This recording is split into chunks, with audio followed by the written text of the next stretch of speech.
მოგესალმებით მარნეულის ტელევიზიის პირდაპირ ეთერში ახალი ამბების სპეციალური გამოშვება, რომელსაც მე მარიამ სამხარაძე წარმოგიდგენთ.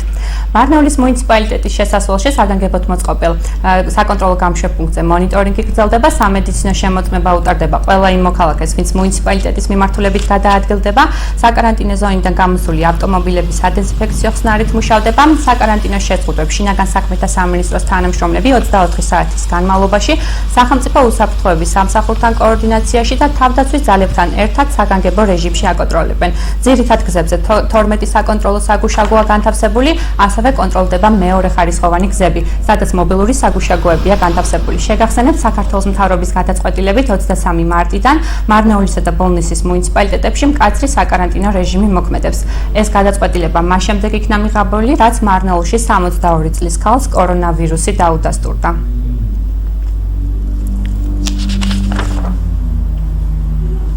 დღეს ცნობილი გახდა, რომ მარნეულის მოსახლეობა ელექტროენერგიისა და ბუნებრივ აირზე შეღავათის გარდა შეღავათით ისარგებლებს სასმელ წყალზეც. აგრეთვე მარნეულში 21 აპრილიდან დაიწყება საბავშვო ბაღის აღსაზრდელებისთვის განკუთვნილი სურსათის დარიგება. ამ ეტაპისთვის მერიის დახმარება მიიღო 7700-მა ოჯახმა. დეტალები ნახეთ ჩვენ სიუჟეტში. აირის გადასახადთან ერთად მარნეულის მუნიციპალიტეტში მოსახლეობა მომდევნო 3 თვის განმავლობაში სასმელი წყლის გადასახადისგანაც გათავისუფლდება. ეს განცხადება მარნეულის მუნიციპალიტეტის მერმა გააკეთა. ზაურდარგალის თქმით, მუნიციპალიტეტის მასშტაბით 51 სოფელში 11000 აბონენტი, რომელსაც სასმელი წყლით უზრუნველყოფს შპს მარნეული სოფწყალი 3 თვის განმავლობაში წყლის გადასახადს არ გადაიხდის. მარნეულის მუნიციპალიტეტის მერის ზაურდარგალის განცხადებით 21 აპრილიდან სამშაბათიდან მუნიციპალიტეტის მასშტაბით საბავშვო ბაღის აღსაზრდელებზე სურსათის გაცემის პროცესი დაიწყება. როგორც მარნეულის მუნიციპალიტეტის მერმა ზაურდარგალმა აღნიშნა, მუნიციპალიტეტის მასშტაბით საკარანტინო ზონაში მყოფი მოსახლეობის დახმარება კვლავ გრძელდება. ამ ეტაპზე 7700-მა ოჯახმა უკვე მიიღო სასურსათო პაკეტები, რისთვისაც ადგილობრივი ბიუჯეტიდან 126000 ლარი უკვე დაიხარჯა. ჩვენ ესე იგი აქტიურად ვაგრძელებთ სოციალური დახმარების კამპანიას, როგორც ვთქვი, 7700 ოჯახმა მიიღო ჩვენი მხრიდან დახმარება და აქედან 6000 მერის მხრიდან არის და დანარჩენი კერძო სექტორის მხრიდან დახმარება და მადლობა მინდა გადაუხადო. ამისთვის უკვე დახარჯულია 126000 სარეზერვო ფონდიდან და ეს მიმართულება აუცილებლად გაგრძელდება, იმიტომ რომ ჩვენი მიზანი არის რომ დავეხმაროთ მაქსიმალურად ამ რთულ პერიოდში მოსახლეობას და როგორც იცით საბავშვო ბაღებისთვის შემდეგ სამშაბათიდან იწყება დახმარების გაცემა და 2100-ზე მეტმა ბავშვმა მიიღებს აღნიშნულ დახმარებას. ასევე როგორც გამოვაცხადე 11000 აბონენტი გათავისუფლებული იქნება 3 თვის განმავლობაში წყლის გადასახადისგან. ეს ეხება ჩვენ სოფწყალის თემას და ძალიან მნიშვნელოვანია რომ მოსახლეობამ სერიოზულად მიიღოს ეს ყველაფერი, იმიტომ რომ სხვადასხვა ჯგუფები ცდილობენ რომ მოსახლეობაში გაავრცელონ ესეთ ინფორმაციები და აძლევენ არასერიოზულ სახეს აღნიშნულ ვირუსს, რაც მიუღებელია და უპასუხისმგებლოა. იქიდან გამომდინარე რომ ჩვენ ხედავთ რომ არა მარტო საქართველოში, არამედ მთელ მსოფლიოში ვირუსის გავრცელების ტემპსაც და გარდაცვალიანობის ტემპს, რაც სახიფათოა და ჩვენ ყველაფერი უნდა გავაკეთოთ. პირველ რიგში უნდა გავითვალისწინოთ მთავრობის რეკომენდაციები და ვიყოთ დაცულები და დავიცვათ ჩვენი ოჯახები და ახლობლები. და რამდენად მნიშვნელოვანია ხმოვანი მანქანა რო დადის და მთლიანად მუნიციპალიტეტში? ძალიან მნიშვნელოვანია ხმოვანი მანქანა რო დადის, ჩვენ გავაგრძელებთ ამ მიმართულებით, რომ მოსახლეობაში მუდმივად მოხდეს მოსახლეობის ინფორმირება. ეხლა კი სატელეფონო ხაზზე ჩავთავთ ზურა ხავთანს, მარნეულის კულტურის ცენტრის თანამშრომელს. მოგესალმებით ზურა. თქვენ აქტიურად იყავით ჩართული იმ საინფორმაციო კამპანიაში, რომელიც უკვე რამდენიმე კვირაა მიმდინარეობს მარნეულის მუნიციპალიტეტში. თქვენ თავად დადიოდით მარნეულის ქალაქებსა და სოფლებში და ავრცელებდით ინფორმაციას კორონავირუსის პრევენციის შესახებ და ასევე მოსახლეობას მოუწოდებდით სახლში დარჩენისკენ, რომ მოგვიყვეთ კონკრეტულად როგორ მიმდინარეობდა ეს პროცესი და როგორ შეხვდათ მოსახლეობა სოფლებში და ქალაქში. მისალები პირველ რიგში თქვენს სულაც. იდეა როგორც კი ეს საგანგებო მდგომარეობა შეიქმნა, ჩვენ კულტურის ცენტრთან გადავწყვიტეთ, რომ მასობრივად ავიდეთ ესე ქალაქში და გავავრცელოთ ინფორმაცია სამ ენაზე, ვინაიდან ჩვენი მუნიციპალიტეტი მოგესალმებით სპეციალური მუნიციპალიტეტია და აბსოლუტურად მოვიარეთ ყველა სოფელი, ყველა კუთხე და გავაფრთხილებთ ხალხს, რომ დაჩენილიყვნენ სახლში. იმის შემდეგ, რაც შემოვიდა სხვა უფრო მკაცრი ზომები, რომ დაჯარიმდებოდა ხალხი ამ კანონების დარღვევის შემთხვევაში, ამ ესეც ინფორმაციას ათხოვდა აუცილებლად ამისაც მოსახლეობაში. ზერო მოვიარეთ თითქმის ყველა სოფელი ჩვენ ყველამ და თავიდან დასაწყისში არ თქონდა სანამ ხალხი გაიგებდა და მასიურად გავრცელდებოდა ეს ინფორმაცია, ჩვეულებრივი ხალხი იყო ქუჩაში, მაგრამ მე ეს ხალხის მასა შეთხელდა, რაც სოფლებში ძირითადად ძალიან კარგად გაისახა. როგორც თქვენთვის ცნობილია, ჩვენ ყველამ ვიხილეთ გუშინ 21 საათზე მარნეულის მოსახლეობის ნაწილმა გააპროტესტა მკაცრი საკარანტინო რეჟიმი და ისინი საცხოვრებელი სახლებიდან სტვენითა და შეძახილებებით გამოვიდნენ, ასევე კერძო სახლებიდან ისმოდა ავტომანქანების სიგნალის ხმა. ამ გზით მათ გააპროტესტეს საკარანტინო ზონაში ყოფნა. როგორ შეაფასებდით, ანუ რამდენად გამართლებულია მოქალაქეების ეს ქმედება და რა სიტყვით თქვენ რისკენ მოუწოდებდით მათ? პრინციპულად კარანტინში ეხლა მოგიხსენებათ და არავის არ მიხარია სახლში ყოფნა, რა თქმა უნდა. არავის არ მიხარია ყოველდღე აიმიყოთ ერთ სივრცეში გამოკეტილები და ძალიან ცუდია მე რაც ვიხილე გუშინ ხა. იმიტომ რომ თავიდან მეგონა რაღაცა ხუმრობა იყო. მაგრამ აღმოჩნდა ეს სერიოზული აპროტესტება იყო, რომ ხალხი აპროტესტებს სიგნალებით ჯერ თავიდან ვერ მივხვია საპროტესტებო. თუ ეს უბრალოდ აპროტესტება იმის რომ კარანტინია და გარეთ რასვლაბულა და ძველი ცხოვრების რიტმში დაბრუნება, ეს სამწუხაროდ ჯერ არ გამოვა, რადგან სოფლიოში სულ სხვანაირი სიტუაციაა და სულ გარემოში გვიწევს ეხა ყოფნა. თუ ეს ხალხი აპროტესტებს იმას, რომ სოციალურად ან გაჭირებულ ხალხს უჭირდება დახმარება, მართალია გაჭირებულ ხალხს მართლა უჭირდება დახმარება და რამდენი უამრავი აქცია ტარდება. ეხლა ჯერ კიდევ სახელმწიფოს მხრიდან გინდა კერძო ბიზნესის და გინდა უბრალოდ მოქალაქეების მხრიდან ვეხმარებით.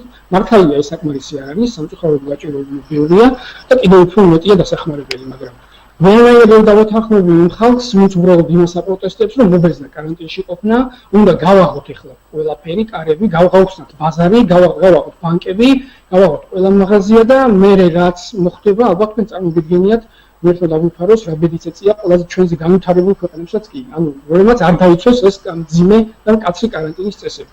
ამიტომ მე ვერანაირად ვერ დავეთანხმები იმ ხალხს და ძალიან მეკვის საერთოდ ვინ არის ამის ორგანიზატორი, პირველად მისი აზრი დამაინტერესებს, რას აპროტესტებს, უფრო პასაგებად რომ გითხრა. ალბათ, ამით. მე ვერ დავაჯერებს, რომ ეხლა ეს არის უბრალოდ ესე მოქალაქეებს უბრალოდ ესე ყველას ერთად ერთნაირად მოუნდა, ხო? ეგეთი რაღაც ესე არ ხდება. ამ ყველაფრის კი ალბათ უკან რაღაცა გას ორგანიზატორი ვინც რაღაცას და ჯობია გამოვიდეს და თქვა, ხო, მაგრამ რას აპროტესტებს.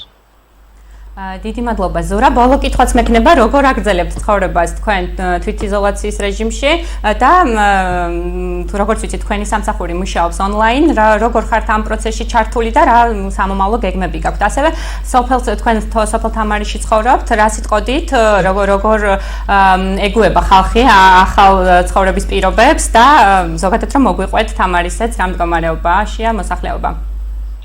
ხო, მარიამ ცირო რაღაცა ჩვენ ყველა ერთად ნელ-ნელა ვსწავლობთ ახალ რეალობასთან შეგუებას. ხო, ახალ ცხოვრებას ვიწყებთ, ესე გამოდის. იმიტომ რომ სულ სხვანაირი მიმართულებით მიწევს სიარული. ამიტომ ნელ-ნელა ყველა ვსწავლობთ რაღაცა. სოფელში ძალიან შვიდი სიტუაციაა. მე ძალიან გამიხარდა, როცა გავიგე, რომ ჩვენმა სოფელმაც გამოჩნდა ადამიანები, ვინც ორგანიზება გაუკეთეს, მარიამის ამ შემთხვევაში, მე მგონი თუ არ ვხდებით მასთან ერთად კიდევ ვინც არიან, ყველას მინდა მადლობა ვუთხრათ ეთერით და ჩაერთო ამ მოხალისეობრივ აქციაში შეგეუდა რაღაც გარკვეული თანხა და დავეხმარეთ მოსახლეობის გარკვეულ ნაწილს. ეს ძალიან კარგია და მიხარია და მედია რომ მას ეჭერების სახე არ იქნება და სოფელში რა ვიცი შვიდობა იზოლაციაში ვართ და ვიცავთ ყველა წესებს რაც არის განსაზღვრული.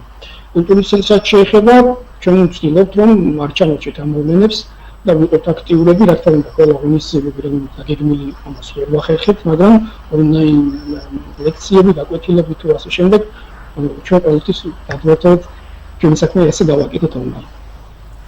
დიდი მადლობა. მაგრამ ესე ვიცი, ასეთ რეალობაში გვიწევს ყოფნა და მადლობა თქვენ უნდა თქვენი ეთერით უთხრა ყველა იმ ადამიანს, ვინც ჩართულია მსგავს აქციებში და ეხმარება ასეთ ძიმე დროს მოსახლეობას. დიდი მადლობა ზურა, საინტერესო ჩართვისთვის, გემშვიდობებით, ნახვამდის. კარგად ზანდებოდეთ. წითელი ჯვრის საერთაშორისო საზოგადოება კაცრ საკარანტინო ზონაში მცხოვრებ მოსახლეობას სურსათითა და პირველადი მოხმარების მედიკამენტებით ეხმარება, თუ რა კატეგორიის ოჯახებმა მიიღეს აღნიშნული ორგანიზაციის დახმარება, ნახეთ ჩვენს სიუჟეტში.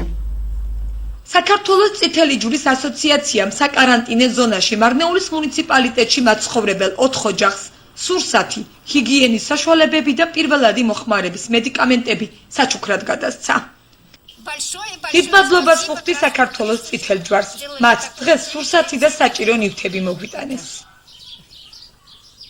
ვაიმე ძალიან მნიშვნელოვანი, იმიტომ რომ სამსახურები უკვე ყველამ დავკარგეთ რა გაგვაჭერეს.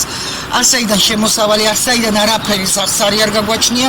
ვართ ასე გამოკეტილი სახში, პატარა ბავშვები, უმეტესობას პატარა ბავშვები ყავთ და ბევრს კიდე ინვალიდები ყავთ. და რა ვიცი, ძალიან დიდი მადლობა საქართველოს წითელ ჯვარს. დიდმადლობას ვუხდი საქართველოს წითელ ჯვარს. მათ დღეს სურსათი და საჭირო ნივთები მოგვიტანეს. ხდება ისეთ მოწყვლად ჯგუფების დახმარება, როგორც არის ის ჯგუფში შემავალი ადამიანები, 70 წელს გადაცილებულები, მარტოხელები. მათ ვეხმარებით ჩვენ სურსათით, აგრეთვე ჰიგიენური ამანათები გადავეცით მერიას, რომელიც შემდეგ დაურიგდა ხიხანის სოფელ ხიხანში ჩასახლებულ ეკომიგრანტებს. დიახ, განსაკუთრებით მედიკამენტებით და ჩვენი ჩართულობა მას შემდეგ გახდა საჭირო. მოგეხსენებათ, მარნეული 23 მარტის მერე ჩაიკეტა და გამოცხადდა წითელ ზონად. შესაბამისად, მედიკამენტები გაუჭირდა მოსახლეობას, ზოგი არის მოგეხსენებათ დიაბეტით დაავადებული, რომლებიც მუდმივად საჭიროებენ მედიკამენტებს და ამ შემთხვევაში ჩვენი დახმარებით მოხდა მოსახლეობისთვის მედიკამენტების ადგილზე მიწოდება. დღესაც ვახორციელებთ იგივე საქმიანობას, ვეხმარებით, მოხალისეებით, სხვადასხვა პროდუქტებით და სურსათ სანოვაგით დახმარებას. საკარანტინე ზონაში მყოფი მოქალაქეების დასახმარებლად სხვადასხვა სახის აქციები კვლავ იგეგმება. ვაგრძელებთ ჩვენ საინფორმაციო გამოშვებას. ეხლა კი სატელეფონო ხაზზე ჩავრთავთ ელტუნ ახმედოვს, სოფელ კაპანახშის მაცხოვრებელს, რომელიც ამავდროულად არის ფერმერი, უпростоრად მისი ოჯახი, ეწევა სასოფლო-სამეურნეო პროდუქციის მოყვანას და რეალიზაციას და გვინდა ვესაუბროთ თუ რა პრობლემები შეუქმნა აღნიშნულმა მდგომარეობამ მათ კონკრეტულად ამ სფეროში. მოგესალმებით ბატონო ელტუნ. გამარჯობათ, მოგესალმებით, მარიამ. გვიყვეთ კონკრეტულად რა მოყავს თქვენს ოჯახს და ეხლა რა ეტაპზე ხართ, ანუ აიღეთ თუ არა მოსავალი და რეალიზაციის კუთხით რა გეგმები გაქვთ? კი ბატონო, თავდაპირველად ჯანმრთელობას უსწრებთ მთლიან საქართველოს. ესე იგი, ანუ ჩვენი ოთახი დიდხანია აქ სოფელში ზოგადად სოფლის მეურნეობითაც ყველა დამოკიდებული როგორც იცით. და ჩვენ გვაქვს პარნიკები, სადაც მოგვაქვს პომიდორი. ნუ ამ მაისში პომიდორი მოსავალს ველოდებით მაისისთვის გვექნება მოსავალი, მაგრამ როგორც ვიცით, ჩაიკეტა მარნეული, წითელ ზონად გამოცხადდა და ის გვადარდებს ახლა რომ როგორ უნდა გავიტანოთ, როგორ უნდა გავყიდოთ ჩვენი პროდუქცია. და ველოდებით, რა თქმა უნდა, სახელმწიფოსგან დახმარებას, იმ მხრივ რომ გაგვატანოს, გავუყიდინოს ეს პროდუქცია. იმიტომ რომ ჩვენი შემოსავალი არის სოფლის მეურნეობა და სულად ვართ ამაზე დამოკიდებული. თუ ვერ გავყიდით, ანუ იქნება შიმშილი ალბათ. ნუ ცხადია რა თქმა უნდა. ელტუნ, თუ გაქვთ ინფორმაცია, რომ უკვე 10 აპრილიდან სუპერმარკეტების ქსელი ჯიბე შემოვიდა მარნეულში და საბითუმოდ იბარებს ფერმერებისგან სოფლის მეურნეობის პროდუქციას. თქვენ თუ გაქვთ ამის შესახებ ინფორმაცია, რომ ამ გზით შეგიძლიათ კი, ეს ინფორმაცია მაქვს, რომ ის ჯიბე, რომელიც ასპონდე ქსელი, მაგას გააქვს, ანუ ყიდულობენ ჩვენს პროდუქციას. ჩვენ სოფელშიც იყვნენ რამდენიმე ადამიანი ვიცი, რომლებმაც გააყიდეს ეს პროდუქცია, ანუ იყიდა იმან ჯიბემ მეზობე სოფლებშიც, აი კაპანახის ადმინისტრაციულ ერთეულში, რა სოფელი 7 სოფელია, 7.5 და იმ სოფლებთან მაქვს შეხება და ვიცი რომ ეს ქსელი ჩვენ სოფლებშიც იყო და აქაც იყიდეს პროდუქცია. კარგია, რა თქმა უნდა, გაგვიხარდა ეს რომ გავიგეთ, ეს ინფორმაცია რომ მივუწოდეთ ჩემ ოჯახს, რა თქმა უნდა, გავუხარდათ მაგათაც რომ აი ამ ხრივ მაინც გვეხმარება სახელმწიფო. რომ შეგვეძლება არ გაგვიფუჭდება ის პომიდორი.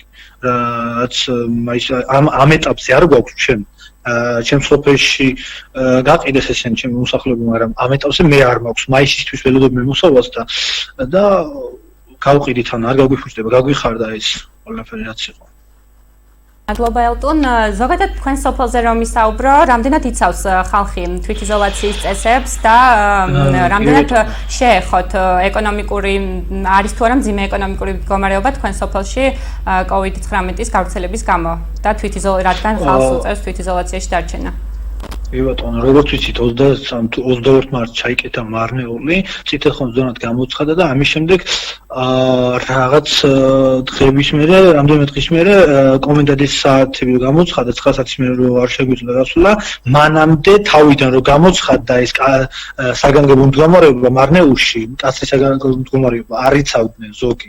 უმეტესობა მაინც არ იცავდნენ, მაინც ბირჟაზე იკრიბებოდა ბევრი ხალხი და მერე პოლიციის თანამშრომელი პოლიცია რომ შემოდიოდა სოფელში და ახლაც რომ შემოდის დააჯარიმეს რამდენიმე ადამიანი 3000 ლარის ოდენობით, მაგის მერე შეეშინდათ ასე ვთქვათ ხალხს და არ გამოდიან ბირჟაზე. 3 კაცი, 2 კაცი მაგაზე მეც ვერ ნახავ ჩვენ სოფელში ვიცავთ იმის მერე.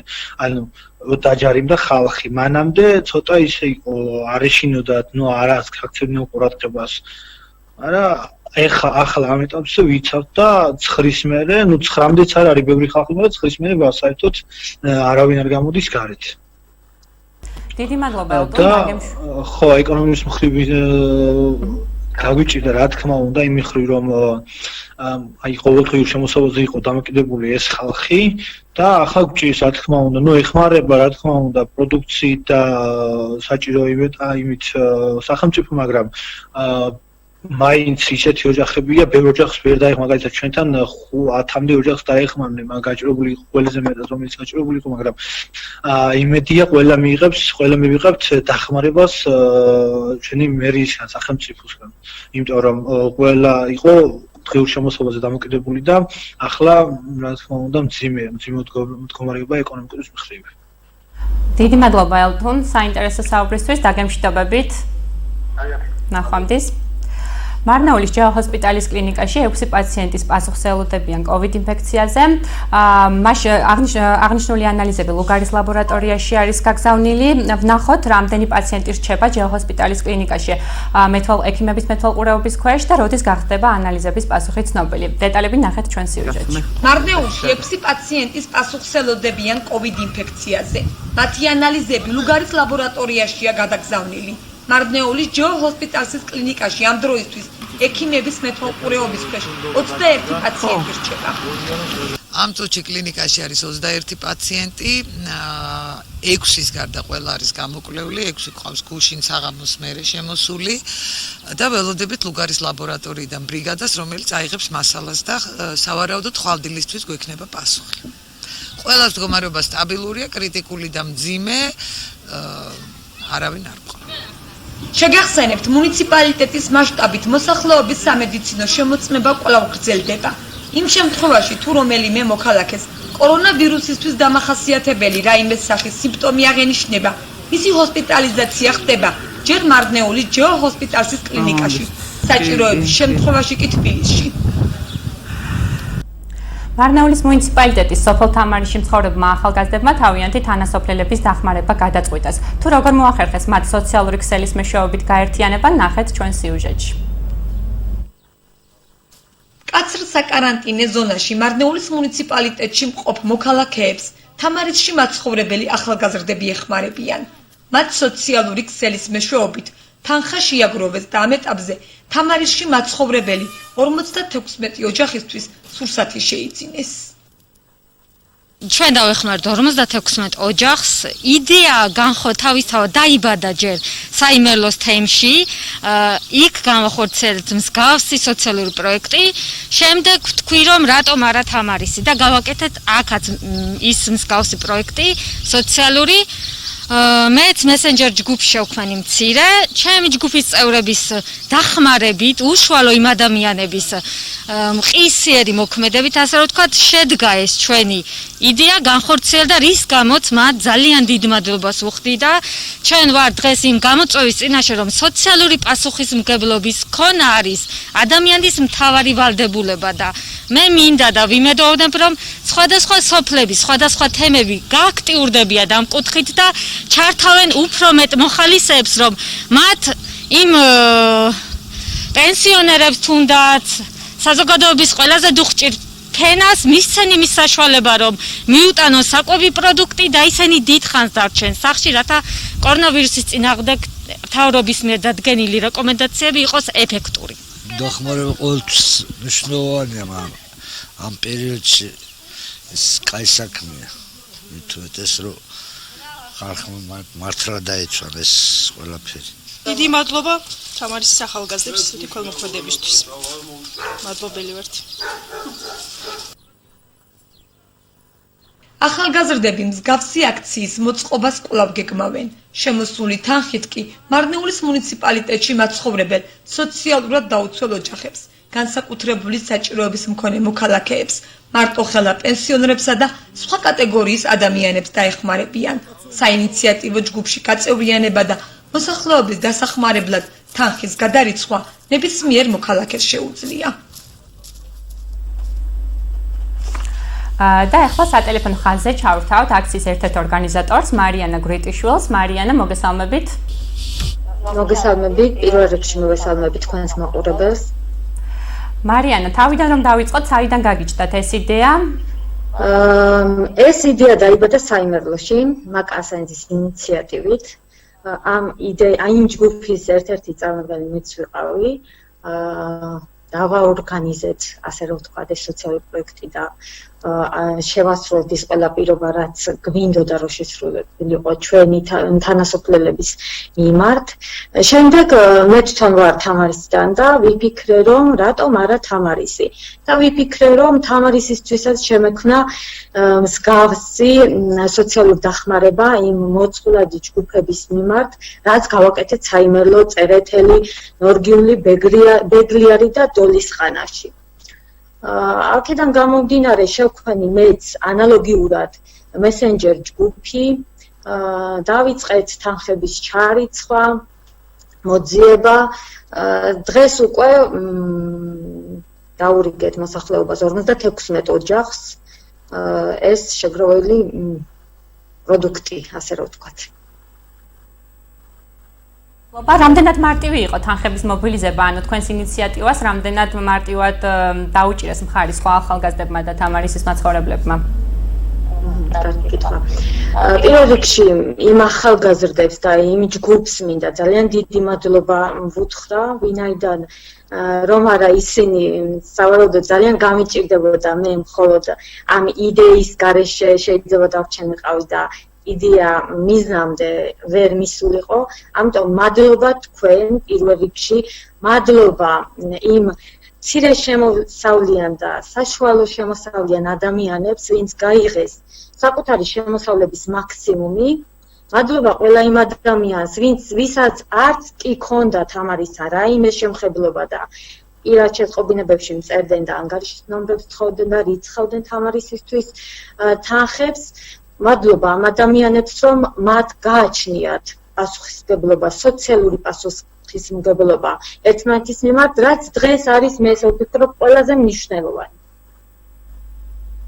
მარიანა, ანუ რას გეუბნებოდნენ ოჯახები, დღეს თქვენ იმყოფებოდით მათთან სტუმრად, რას გეუბნებოდნენ, ანუ რამდენხანს ეყოფათ დაუშვათ ეს თქვენს მიერ მიტანილი სურსათი და როგორია მათი ეკონომიკური მდგომარეობა? როგორ შეაფასებთ?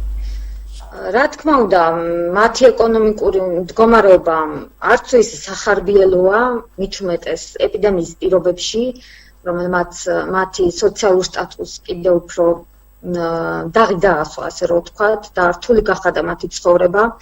მე რეპორტაჟში მოვუწოდე სხვადასხვა სოფლის ახალგაზრდა თაობას, ენერგიით სავსეს, რომელსაც შეუძლია თავის სოფლის ამ ჯგუფებისთვის, რომელიც ჯგუფებთან ჩვენ გავედით, ესე მსგავსი სოციალური პროექტი განახორციელონ, ასე რომ ვთქვათ, გახდნენ მოხალისეები, ოღონდ ასევე მინდა დავძინო მთავარი. ეს ჩვენს მიერ გაჟღერებული, სხვანაირად ინტერპრეტირებული არ მინდა რომ იყოს, რომ გახდი მოხალისე, გამოდი, აგროვე თანხები, ანუ ეს იმას არ ნიშნავს, რომ ჩვენ გუგულვებელყოფთ დარჩის სახლში პრინციპს. არა, პირიქით.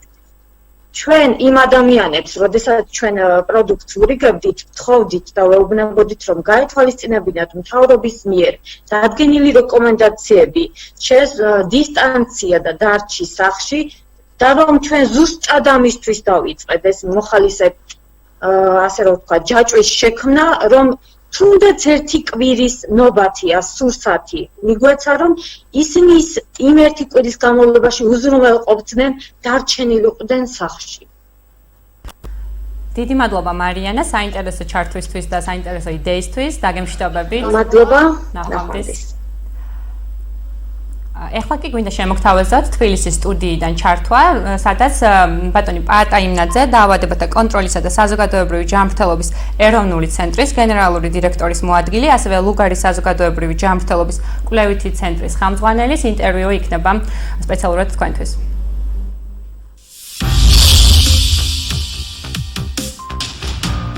მოგესალმებით ბატონო პაატა, მადლობა რომ ამ რთულ რეჟიმში გამონახეთ დრო იმისთვის, რომ რეგიონულ მაყურებელს ცოტა უფრო მეტი ინფორმაცია მივაწოდოთ, საჭირო ინფორმაცია იმის თაობას თუ როგორ გაუფრთხილდნენ თავს და გაიცვან თქვენი რეკომენდაციები. მას შემდეგ რაც ბოლნისში, ქობულეთში, ვანში და ასე შემდეგ დაფიქსირდა გავრცელება და გავრცელების რუკა რეგიონული გაფართოვდა. საინტერესოა როგორ ახერხებს დაავადებათა კონტროლი რეგიონული გავრცელების შეფერხებას და რა არის ყველაზე რთული? ძირითადი პრობლემა არის ის, რომ ჩვენთან საქართველოში არის, ესე ვთქვათ, დიდი ოჯახები, ასევე დიდი სანათესაო, სამეგობრო და ამ დაავადების გავრცელება პირველ რიგში ხდება ხოლმე სწორედ ოჯახებში, სანათესაოში, სამეგობროში. ეს პირველივე შემთხვევებიდან ასე იყო, როდესაც ასე ვთქვათ, პირველი ესეთი საოჯახო და სამეგობრო კლასტერებს უძახით ჩვენ, ანუ ჯგუფური შემთხვევები სადაც იყო.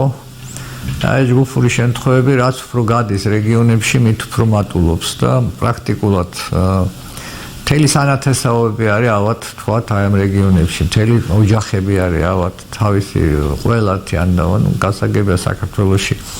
ამით განსხვავდება ჩვენი ეპიდემიოლოგია თქვათ იგივე და ბევრი დასავლური ქვეყნის შემთხვევების ეპიდემიოლოგიისაგან, რომ ძირითადად ეს ბევრი შემთხვევები ერთად თავმოყრილია ოჯახებში, ნათესაობაში. ჩვენ მქონდა ასეთი შემთხვევა, როდესაც ვთქვათ შეიტანა ასე სამსახურში ადამიანმა, რომელიც სანათესაოში გახდა ალბათ. ბატონ პატა, გავრცელებასთან ერთად მნიშვნელოვანი კიდევ უფრო გაიზარდა პირველადი ჯანდაცვის რგოლის მნიშვნელობა პროცესში. თქვენ ერთ-ერთ ბრიფინგზე აღნიშნეთ კიდეც და საჯაროდ მადლობა გადაუხადეთ ბოლნისის ერთ-ერთი სოფლის ექიმს, რომელმაც იხმძღვანელა პროტოკოლით და დააფიქსირა შემთხვევა პროტოკოლებზე დაყრდნობით. მაგრამ იქვე ამბობთ, რომ ძალიან მნიშვნელოვანია პირველადი ჯანდაცვის რგოლის გადამზადება და ექსპერტების ნაწილიც მიუთითებს, რომ ეს საქართველოს ჯანდაცვაში ერთ-ერთი სუსტი რგოლია. თუ გვაქვს ჩვენ ახლა საკმარისი დრო და რესურსი იმისთვის, რომ გადამზადდეს ეს პირველადი ჯანდაცვის რგოლი? გადამზადება მუდმივად მიმდინარეობს. და მე სწორედ იმიტომ აღნიშნე ის ექიმი, თქვათ, სოფლის ექიმი, რომ გასაგებია, რომ ეხლა ტრეინინგი კარგია, ვიღაცა ჩამოვა კარგია, მაგრამ დღეს ხო არსებობს ინტერნეტი, არის ყველაზე კაი მასწავლებელი. მაშინ როდესაც მით უმეტეს ქართულ ენაზე ხელმისაწვდომად, თქვათ, ჩვენი კოლეგებისათვის ყველაფერი არსებობს დაავადებათა კონტროლის ეროვნული ცენტრის საიტზე, ყველა პროტოკოლი. პირველ რიგში მოქალაქე ეკავს 112-ზე. იქ უკვე არის გადამზადებული პერსონალი იმისათვის, რომ ყველანაირ კითხვას, რომელიც დაისმება მოქალაქის მიერ, ანუ თავისთავად არავინ არსად არ უნდა მიმართოს. პირველ რიგში დღეს უკვე ჩვენ იმ ეტაპზე ვართ, როცა ქვეყანაში იწყება ფართო გავრცელება COVID-19-ის. აქედან გამომდინარე, მოქალაქე, როდესაც მას რაღაცა შეაწუხებს, რაღაცა სიმპტომები აქვს, გრიპის მაგვარი ნებისმიერი დაავადების. მან უნდა დარეკოს 112-ში. ამის შემდგომ მიიღება უკვე მართვა ამ შემთხვევის 112 მე გადაამისამართებს ოჯახის ექიმთან და ეს არ არის ყველა ოჯახის ექიმი, ეს არის უკვე კარგად გაწვრთნილი და მომზადებული ოჯახის ექიმები და ასე მუშაობს სისტემა, ესე დაიწყება და მე თუ საჭიროა ისინი გადაამისამართებენ მას ცხელების ცენტრში. ბატონ პატა, ჩვენი რედაქცია, რა თქმა უნდა, ყველა რელიგიური აღსარებლობის მიმდევრებს პატივსცემს და მათ რელიგიურ გრძნობებს, თუმცა მოახლოებულია უდიდესი ქრისტიანული დღესასწაული და საზოგადოების ნაწილი ძალიან კრიტიკულად უყურებს შესაძლო დიდი რაოდენობით საზოგადოების ერთ ადგილზე მობილიზებას, თქვენ როგორც ინფექციონისტი და მეცნიერი. კიდევ ერთხელ მკაფიოდ რომ მიმართოთ თქვენი რეკომენდაციებით რეგიონებში მცხოვრებ მოსახლეობას, რომელიც სასულიერო რიტუალებთან ერთად ტრადიციებსაც იცავს და სასაფლაოზეც გადის ხოლმე. ნუ პირველ რიგში ვიტყვი იმას, რომ ჩვენი რეკომენდაციები ყოველთვის ეხებოდა ყველას. მორწმუნეს, ურწმუნოს, ანტიეკლესიურს, ყველას ეხებოდა ჩვენი, ასე ვთქვათ, რეკომენდაციები. და რა თქმა უნდა, ის დღესაც ძალაში რჩება. და პირველ რიგში უნდა გაუფრთხილდნენ და განსაკუთრებით მორწმუნეები უნდა გაუფრთხილდნენ პირველ რიგში ეკლესიის, ასე ვთქვათ, ეკლესიას რომ არ მიიტანონ, ასე ვთქვათ, ეკლესიაში და ჩვენ სამწუხაროდ უკვე ფაქტები გვაქვს, როდესაც სასულიერო პირები არიან დაავადებულები. რა თქმა უნდა, ეს არის მათი ისეთივე პროფესიული რისკი აქვს ხოთშორის, როგორც სხვას, ხო? ამიტომ უნდა გამოიჩინოს მორწმუნე ადამიანებმა იმისი ვთქვათ მაღალი მოქალაქეობრივი შეგნება, რომ მოერიდოს მაქსიმალურად თავშეყრის ნებისმიერ ადგილს. და მე დავიწყე ოჯახებიდან. ოჯახში ჩვენ ხალხს მეუბნებით, რომ ოჯახში ნუ გექნებათ ერთმანეთთან, ოჯახში დაიცავით დისტანცია, იმიტომ რომ თუ ერთი ოჯახში დაავადებული მოხვდა, მთელი ოჯახი ავად გახდება. ზუსტად იგივე ეხება ეკლესიას. თუ ერთი დაავადებული იქ მოხვდა, მთელი ეკლესია, მთელი მრევლი ავად გახდება თავისი სასულიერო პირების ჩათვლით. ჩვენ აი ოჯახშიც კი სუფრაზე ერთად უნდა შევიკავოთ თავი და არ ვეყოთ, იმიტომ რომ თუ ვინმე ერთი მაინც ჩვენი ოჯახის წევრი ავად იქნება, ყველას ავად გაგვხდის. ნუ გადავლენ ერთმანეთში ამ დღესასწაულის დროს, იმიტომ რომ ეს გამოიწვევს ქვეყანაში დაავადების ფართოდ გავრცელებას. ხო, რაც შეეხება ეკლესიას კიდე დავამატებდი, ასეთი დაწოლა რო არ ყოფილიყო ეკლესიაში, ჩვენ უფრო ადვილად ვიმუშავებდით მათთან. ბატონ პატა, ერთ-ერთი პრობლემა, რაც ამ ვირუსს ახლავს, არის უსიმპტომო გადაცემა. მე მაინტერესებს საქართველოში თუ გვაქვს ჩვენ უსიმპტომო გადაცემის შემთხვევა დაფიქსირებული და თუ არსებობს ეგეთი რა წილი არსებობს, საერთო მაჩვენებლის რა წილს შეადგენს. ნუ ყველაზე მეტი გამოქვეყნებული, ასე ვთქვათ, სამეცნიერო პუბლიკაციები ჯერჯერობით მაინც ისევ ჩინეთიდან არის, სხვა ქვეყნებში, ასე ვთქვათ, ჯერ არც ალიათ სამეცნიერო კვლევებისთვის, გაცილებით რთული სიტუაცია. ჩინეთის მაგალითზე ჩანდა, რომ აი სრულიად ესე უსიმპტომო რასაც ერქვა, ასეთ შეიძლება ყოფილიყო აი 75,000 გაანალიზებული შემთხვევიდან 1%. შესაბამისად, ახლა ჩვენთანაც შეიძლება ყოფილიყო ეს პაციენტი, რომელსაც თქვათ შეგვეთქვა, რომ ესე გარეგნულად რაღაც უსიმპტომო იყო, მაგრამ კარგად რომ ჩავეკითხები, რაღაცა სიმპტომი ყოველთვის არის ხოლმე, რომელიც უბრალოდ თვითონაც შეიძლება არ მიაქციოს ადამიანმა ყურადღება. ის კი არა ამ დაავადებას, ამ დაავადებას ახალია რა და ჯერ კიდევ ყველა სწავლობს, მაგრამ რაღაც ბევრი უცნაურობა ახასიათებს, მაგალითად შეიძლება ფილტვების ანთება ისე იყოს, რომ ვერ გაიგოს. საერთოდ ვერ გაიგო, ისეთ მიდის ფილტვების ანთება და ჩანს მარტო კომპიუტერულ ტომოგრამაზე. რა ხდება მაშინ, როდესაც თქვენ თქვით, იყო შემთხვევა, როდესაც ცოლს ჰქონდა ვირუსი, ქმარი მასთან ერთად იყო, მაგრამ მას არ დაუდასტურა. თუ ხდება იმ ადამიანების ორი გვაქვს ეგეთი შემთხვევა, ძალიან საინტერესო, როდესაც ნუ მართლაც ყველაფერი ხდება. რა თქმა უნდა, ეხლა ჯერ მაგის დარწმუნებაა, მაგრამ ეს კარგი შესასწავლის შემთხვევები იქნება, რომ გამოვიკვლიოთ, თქვათ, ასეთი ორი შემთხვევა, რაც აი უკვე ესე ნათელი ძალიან იმიტომ ზუსტად ვიცით ეს ორი შემთხვევა, როდესაც აი სულ ერთად იყვნენ და მეორე ავად არ გახდა. მეორე რომელი იყო? მეორეც ასევე იყო, ერთ-ერთი პირველი შემთხვევა იყო, როცა მეგობრები იყვნენ, სულ ერთად იყვნენ, იქაც ერთად იყვნენ, აქაც ერთად იყვნენ, საავადმყოფოში ერთად იყვნენ და ერთი სულ ვირუსი ჰქონდა, მეორე სულ ვირუსი არ ჰქონდა. და ალბათ ძალიან მნიშვნელოვანი იქნება იმ ადამიანის გენოტიპის შესწავლა, ან იმუნიტეტის შესწავლა, რა მოხდა მიმდინარეობს ამაზე ახლა მუშაობა? არა, ჩვენ ახლა ბევრ რაღაცებს პარალელურად ვსწავლობთ, მაგრამ მოდით ახლა ვთქვათ, ახლა დღეს უფრო სხვა რაღაცები გვაინტერესებს, იგივე ვთქვათ აიგივე რაც ლუგარის ცენტრის შესაძლებლობასაც გვაძლევს, რომ სეკვენირება გავაკეთოთ ამ ჩვენი ვირუსების, რომელიც ასე ვთქვათ ერთმანეთსაგან გაგვარჩევინებს აი ამ კორონავირუსებს, რომელიც ჩვენ პაციენტებს, ჩვენ გვაქვს უკვე ვთქვათ იტალიური კლასტერი, იქნება ეს თქო ფრანგული კლასტერი თუ ირანული კლასტერი, უკვე თვითონ ვირუსების განსხვავებით, იქიდან ცოტა ეს სხვა ვირუსია, იქიდან ცოტა სხვა ვირუსია, იქიდან ცოტა სხვა ვირუსია. ბატონო პატა, თქვენც აღნიშნეთ, რომ ეს დაავადება ძალიან უცნაურია და ბოლო პერიოდში ხშირად გვეუბნებიან, რომ შესაძლოა ჩვენ ამ COVID-19-თან ცხოვრებას უნდა შევეჩვიოთ, იმიტომ რომ ეს არ არის 1 და 2 თვის ამბავი და საერთაშორისო ასპარეზეც გვესმის, რომ ჩვენ უნდა შევეჩვიოთ, როგორ ვიცხოვროთ და ვისწავლოთ ცხოვრება COVID-19-თან ერთად. რას ნიშნავს ვისწავლოთ ცხოვრება? რა როლი აქვს ამ პროცესში? იგივე სოციალურ დისტანციას, რაზეც თქვენ საუბრობთ, იგივე საკარანტინო ნორმების სწორ დაცვას, რა როლი აქვს იმუნიტეტის გაძლიერებას და ვაქცინაციას? რთული არის შეკითხვა ესეთი კომპლექსურია. ჩვენ მართლა უნდა ვისწავლოთ ამ ვირუსთან ერთად ცხოვრება, იმიტომ რომ ეს ვირუსი სამწუხაროდ ისე ჩანს, რომ არსად არ გაქრება. ეხლა ვთქვათ, თავის მოივლის ასე დედამიწას, მაგრამ ის არსად არ გაქრება და ისევ დაგვიბრუნდება ალბათ მომავალი ზამთრის სეზონისთვის, თავის ახალი ძალით დაგვატყდება ალბათ თავს.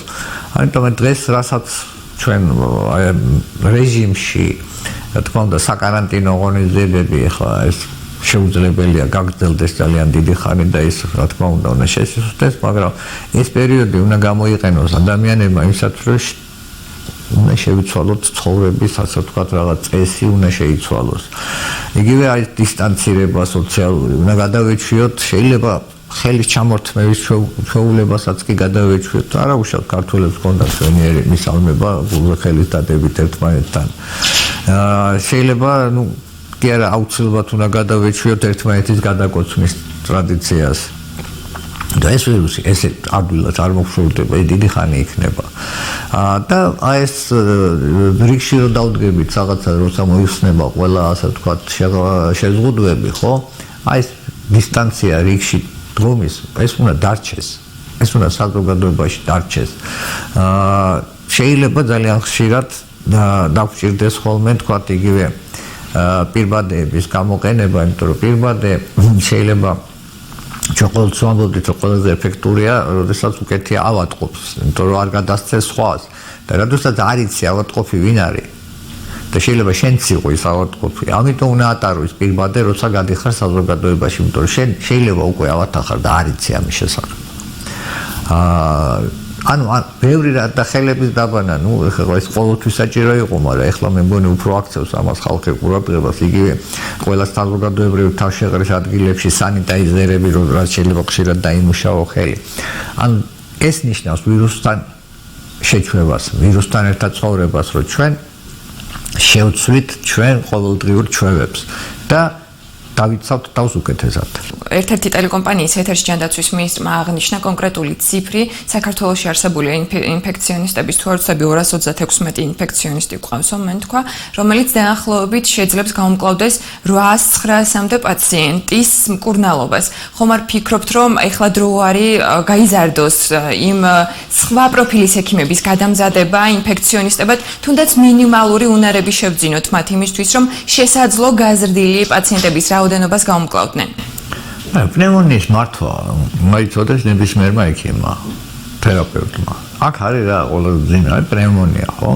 ეს ინფექციონისტები სწორედ იმიტომ ყავს, ესენი არიან ის ადამიანები, ვისაც ინფექციონისტი რომ გაუჭირდება, ამათ უნდა რომ გაუჭირდება თერაპევტს, ხო? ჩვეულებრივ უბნის ექიმს გაუჭირდება თუ კლინიცის თერაპევტს გაუჭირდება, რომ კითხოს უბრალოდ ამ ინფექციონისტებს. ანუ შესაბამისად შეიძლება ვთქვათ, რომ სამედიცინო პერსონალის კუთხით ქვეყანაში გვაქვს სიმშვიდის საფუძველი.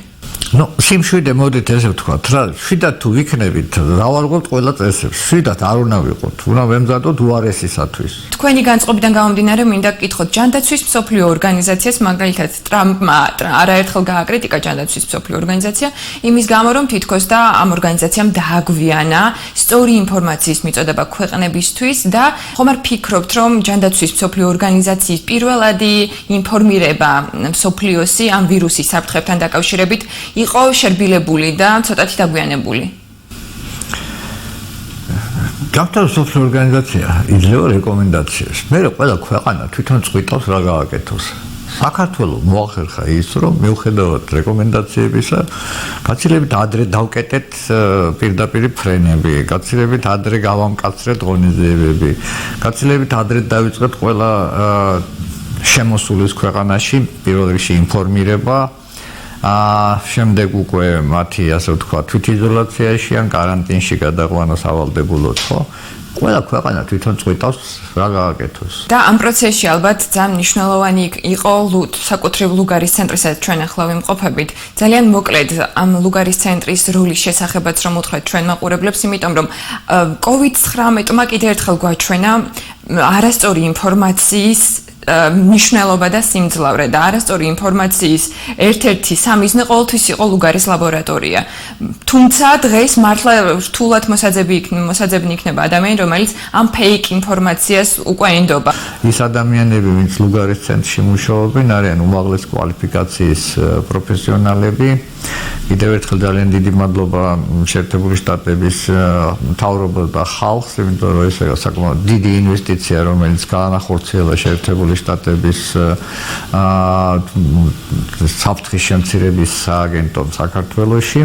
არა მარტო იმაში, რომ ეს შენობა აიგო და გაეწყო, სადაც თქვათ იმ ჩვენ თანამშრომლებს, ვინც დღეს იქ მუშაობენ, შეუძლიათ უსაფრთხოდ იმუშაონ ნებისმიერ სხვა საფრთხეზე. ეს არის მისი ძირითადი დანიშნულება, რომ ნებისმიერ საფრთხეზე შეიძლება უსაფრთხოდ იმუშაო. მაგრამ ისეც რომ აი თვითონ მომზადებაში ძალიან დიდი წვლილი სპეციალისტების, რომლებიც დღეს მუშაობენ და ეს არის ძალიან მნიშვნელოვანი. აფხაზეთში კოლეგებთან თუ გაქვთ კომუნიკაცია იმისთვის, რომ თუნდაც თქვენი გამოცდილება და უკვე არსებული მიგნებები გაუზიაროთ მათ? კი, გვაქვს. დიდი მადლობა.